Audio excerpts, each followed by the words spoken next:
ये बिटिया को चित्र बना के लाई है, ये कब से खड़ी है।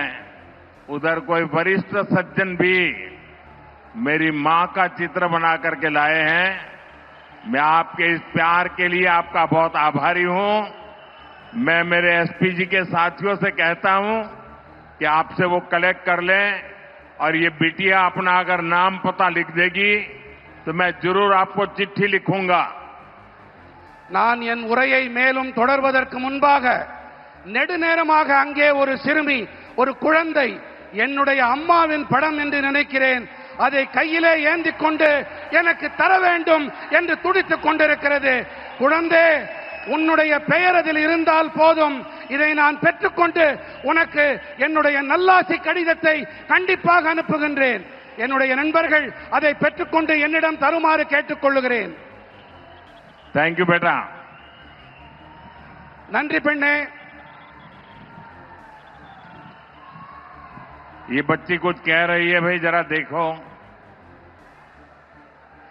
उसका नाम पता अगर नहीं लिखा है तो लिखवा लो।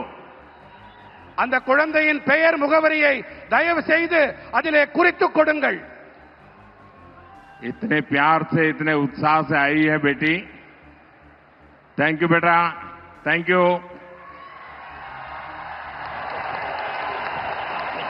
फ्रेंड्स, आपने डीएमके को 2 बार क्लियर मैंडेट दिया, लेकिन इन्होंने तमिलनाडु की जनता का भरोसा तोड़ा।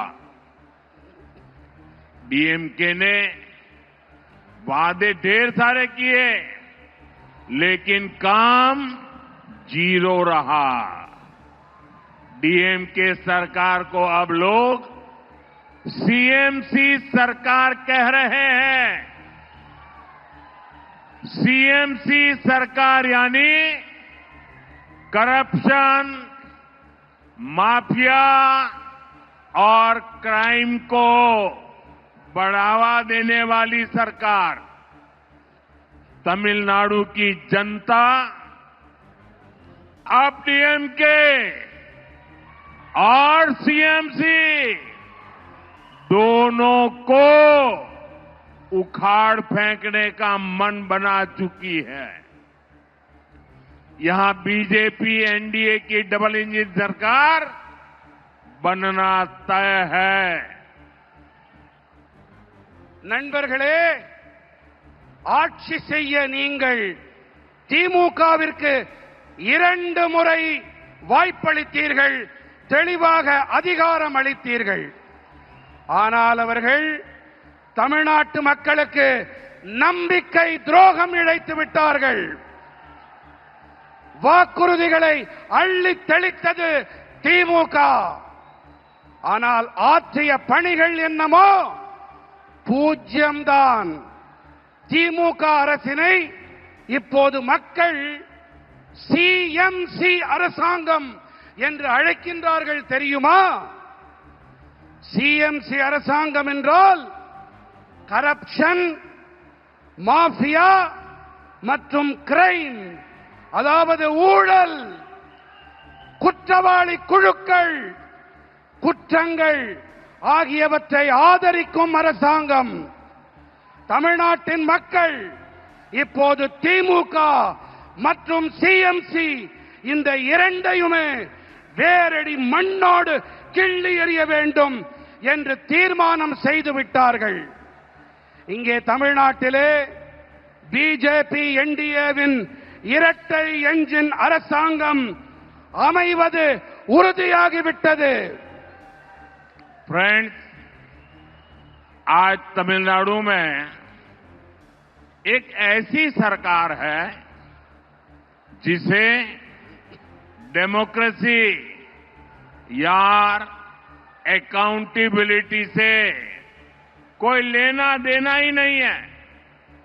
डीएमके सरकार सिर्फ एक परिवार की जी हजूरी में ही लगी हुई है। अगर किसी को डीएमके में आगे बढ़ना है तो उसके पास सिर्फ 3 या 4 रूट्स हैं। Dynasty root, corruption root, abuse women root, abuse our culture root. और यही कारण है कि आज डीएमके में वही लोग आगे बढ़ रहे हैं जिनको इस प्रकार के काम आते हैं। इसका नुकसान पूरे तमिलनाडु को हो रहा है। तमिलनाडु का बच्चा बच्चा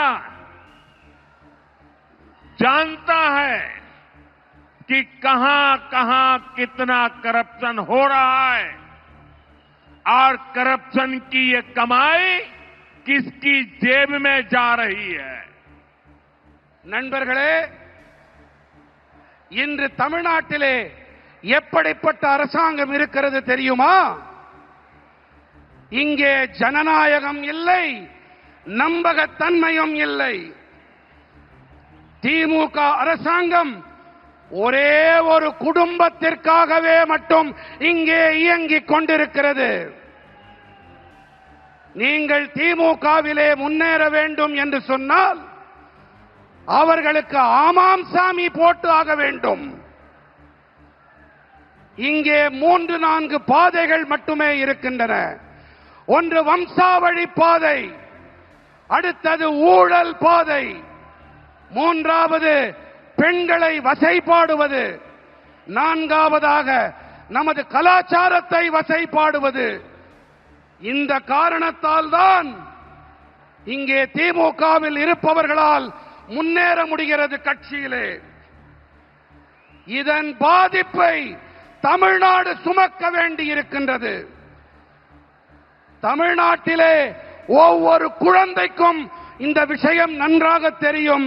இங்கே எத்தனை ஊழல் மலிந்திருக்கிறது, அந்த ஊழல் பணம் யாருடைய ஜேபிக்கு, யாருடைய பைகளுக்கு செல்கின்றது என்பதை சிறு குழந்தை கூட நன்றாக தெரிந்து வைத்துக் கொண்டிருக்கின்றது. फ्रेंड्स, तमिलनाडु वो धरती है जिसने भारत की सभ्यता को समृद्ध किया है। संगम कालीन साहित्य, साइंस, टेम्पल, टेक्नोलॉजी, तमिलनाडु ने हमेशा भारत का गौरव बढ़ाया है। आज जब भारत विकसित होने के लक्ष्य के साथ आगे बढ़ रहा है, तब तमिलनाडु की बहुत बड़ी भूमिका है।